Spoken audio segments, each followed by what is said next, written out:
Good morning po. Tayo po'y mag-aral ng salita ng Diyos, Ephesians chapter 2 verse 10.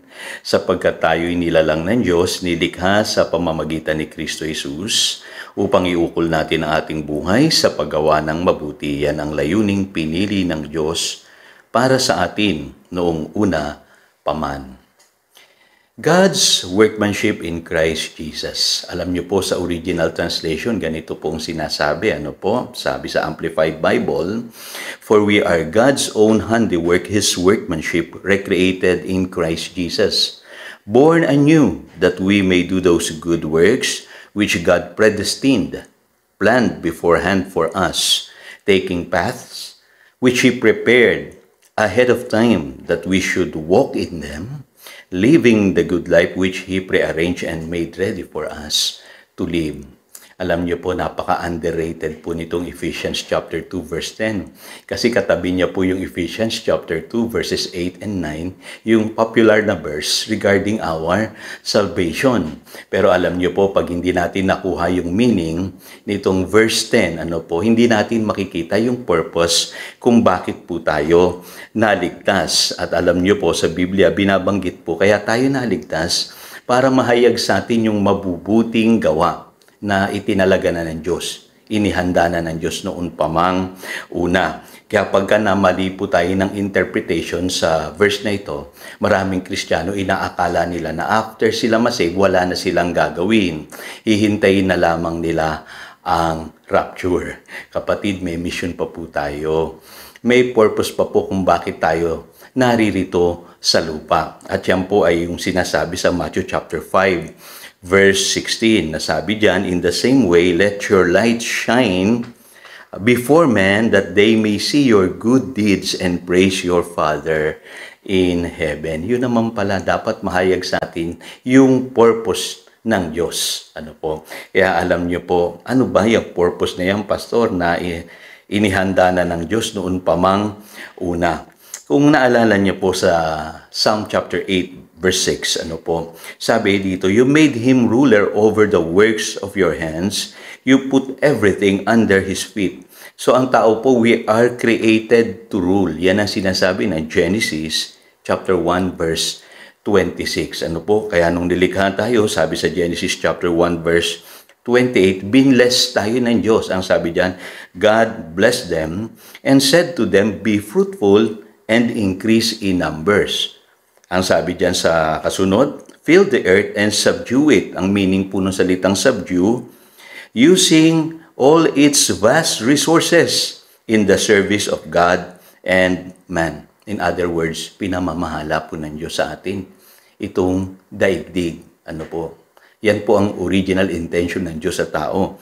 At ang sabi diyan, "Rule over the fish of the sea and the birds of the air, and over every living creature that moves on the ground." Kaya napaka-special po ng tao. Sabi sa Genesis chapter 1 verse 27, tayo po'y created in the image and likeness of God. At ang sabi sa Psalm chapter 8 verse 5, we are crowned with glory and honor. Kaya lang nawala po ang lahat ng yan nung ang tao po ay nagkasala. Sa halip na siya ay mag-rule over God's creation, pinagharian siya ni Satanas. Pinahirapan ni Satanas sa buhay na ito dahil sa kasalanan. Kaya hindi na nakikita sa atin yung original purpose ng Diyos. Tignan niyo po ito, pagka nakakita po kayo ng mga taong alipin ni Satanas, naaawa po tayo. Bakit po? Kasi hindi po yun ang original intention ng Diyos. In other words, hindi na ito yung nakikita nating original na image and likeness of God. Kaya dito po sa buhay na ito, makikita nyo po ang nagawa ng kasalanan sa buhay ng tao. Dinemote tayo. Pinababa ang tao.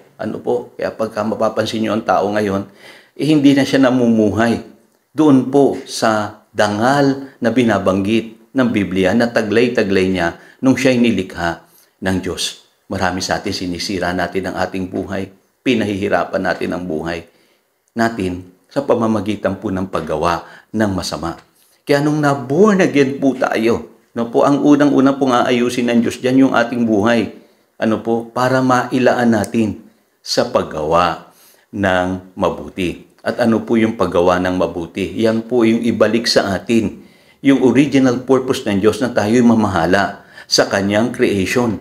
Ano po? At sa pamamagitan po ng ating buhay ay makikita ng madla yung ating pong pagbabago at mahahayag ang Diyos sa ating mga buhay. Yung pong sinasabi ng Matthew chapter 5 verse 16. At hindi lamang yan, ano po, kaya binasa ko po siya sa original translation. Kasi ang sabi diyan, living the good life which God prearranged and made ready for us to live. Gusto ng Diyos ibalik ang tao dun sa original na buhay na nais niya para sa atin. Kaya maintindihan nyo na bakit po tinawag tayo sa isang buhay na ganap at kasiyasiya. Kasi ang sabi sa John chapter 10, verse 10, ang sabi dito sa Colossians chapter 1 verse 10, yung buhay na worthy of the Lord. Na kinalulugdan tayo ng Panginoon sa lahat ng ating ginagawa, bearing fruit in every good work, growing in the knowledge of God, at pinalalakas tayo ng Kanyang kapangyarihan. Kaya alam niyo po, napakalayo po ng buhay ng tao nung siya'y nagkasala. Ano po, hindi ito ang nais ng Diyos para sa tao.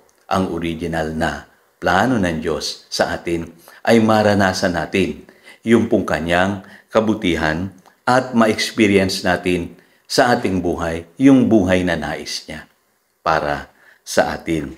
Kaya alam niyo po, pag mali po ang interpretation natin sa Ephesians chapter 2 verse 10, mamimiss natin yung purpose ng Diyos para sa atin. That we are created, sabi rito, or recreated in Christ Jesus to do good works. So again, ito si Pastor Jojo nagpapaalala upang daluyan tayo ng pagpapala, manatili tayo sa kanyang salita. Good morning.